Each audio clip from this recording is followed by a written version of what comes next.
Hello friends, this video on the fundamental unit of life part 12 is brought to you by examfear.com. No more fear from exam. Let us now talk about the last organelle of this lesson, that is vacuoles. So what are vacuoles? Vacuoles are fluid-filled membrane-bounded sacs. Again, these are like vessels which are filled with some fluid and surrounded by a membrane. Right? So this is how a vacuole looks like in a plant cell. So you can see a big structure, right? Quite big structure, which is surrounded by a membrane, and this is filled with a fluid. So let us have a look at the vacuoles in animal cells. So vacuoles are small sized in animal cells when compared to the plant cells. Not all animal cells have vacuoles. There are very few animal cells which actually have vacuoles. Some of the examples are amoeba. The first example which I have displayed here is amoeba. So in amoeba you have this vacuole, the food vacuole. Similarly, you have another vacuole, that is contractile vacuole. So you can have multiple vacuoles. You can have more than one vacuole, but the size of each of the vacuole is small. So the food vacuole will help in intake of food to intake the food material. Similarly, the contractile vacuole will help in the contraction. Similarly, another example is a ciliate. Ciliate, what is a ciliate? The protozoa which has got this hair-like structures called cilia throughout its body, right? So here also they have got a digestive vacuole which helps in digestion. Again, it has got another contractile vacuole which helps in movement, right? So the different types of vacuole will have its different function, but in animal cells it is generally seen that their size is small. On the other hand, in plant cells, the vacuoles are large size. That's because vacuoles are mainly used to store water, to store a fluid, right? So because of that storage, vacuoles are generally large in size.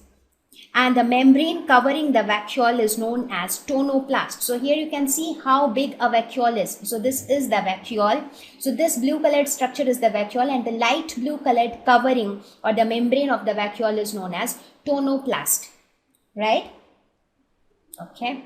What is the significance of vacuole? What purpose does it solve?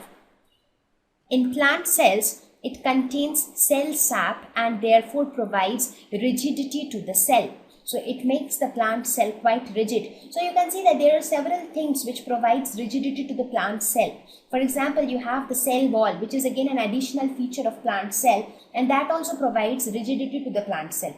Similarly, these vacuoles which contain a fluid, that fluid is known as cell sap.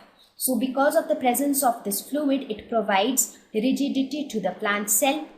It also helps in the storage of amino acids, sugars and proteins. As I mentioned before also, the more and more organs you have to store things, the better it is. So again, this is another organ which helps in storage of amino acids, sugars and proteins. Now, what is its purpose in animal cells? Maintenance of water balance. For example, expels excess water or wastes in protozoa. Now, the example which I took in the previous slide, right, the ciliate, that is a kind of protozoa. So in those cases, vacuoles maintains water balance. When there is too much of water inside the cell, vacuole expels out some water. Similarly, when there is shortage of water, it can store some water, right? So it helps to maintain the water balance. It also helps in ingestion of nutrients. That means it helps in intake of food. The food, for example, the food vacuole in amoeba. You looked at the structure of amoeba in one of the previous slides, right? So there you had a food vacuole. So that vacuole actually helps in the intake of nutrients. So that's what I mentioned. Depending upon its function, there are many different types of vacuoles. Food vacuole, which helps in intake of food. Similarly, you have contractile vacuole, right? Similarly, you have digestive vacuole, which helps in the digestion. So depending upon its function, the vacuoles have got many different names. But mostly it is more common in plant cells. It is bigger in size in plant cells, more in number, and it also provides rigidity to plant cells. In plant cells, vacuole also perform another function. That is the function which is performed by lysosomes in animal cells. As I mentioned before, that the presence of lysosomes in plant cells is quite disputed. Many people say that lysosomes are not present in plant cells. So the function of lysosomes, that it used to digest the digest the waste products. So that is also performed by vacuoles to some extent in plant cells. So what all did we study in this lesson? We talked about what is a cell.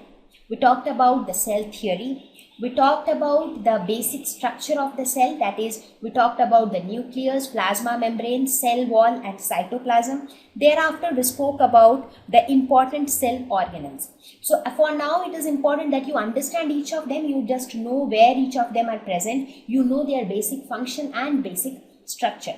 So knowing all this, let us have a quick comparison between a plant cell and an animal cell. A plant cell, it is generally larger in size. Animal cell comparatively smaller in size. In a plant cell, cell wall is present. Animal cell wall is absent. Quite obvious, right? As I mentioned before also. Vacuoles in plant cells are big and lesser in number, whereas in case of animal cells, vacuoles are many and small in number. And another important thing to note here is that not necessarily all animal cells have a vacuole. So it is not necessary that every animal cell will have a vacuole. Plastids are present in plant cell, but they are not present in animal cells. There is one exception to it, however, that is euglena. So euglena is again belongs to the class Protozoa, who have got plastids. But normally all other animal cells do not have plastids. In plant cells, we have simpler distributed Golgi apparatus called dictyosomes. So Golgi apparatus are called dictyosomes and it is scattered everywhere. In animal cells, they are known as Golgi apparatus and it is a single complex prominent structure. So it is just present in at just one place, which is surrounded by a membrane. It is not distributed here and there. Whereas in case of a plant cell, the Golgi vesicles are distributed all over. Right?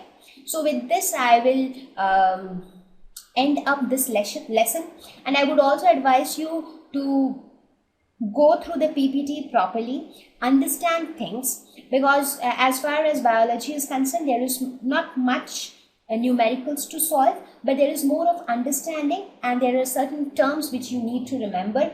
Wherever possible, I'll keep giving you memory tips, but at certain places you actually need to remember the names, right? So but still my advice would be to understand things so that you have lesser things to memorize, right? I hope this lesson helps. So see you all in the next lesson.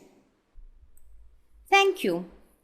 Please visit examfear.com to watch free educational videos, try free online tests, get the best quality study materials, study from the best tutors and mentors, and much more.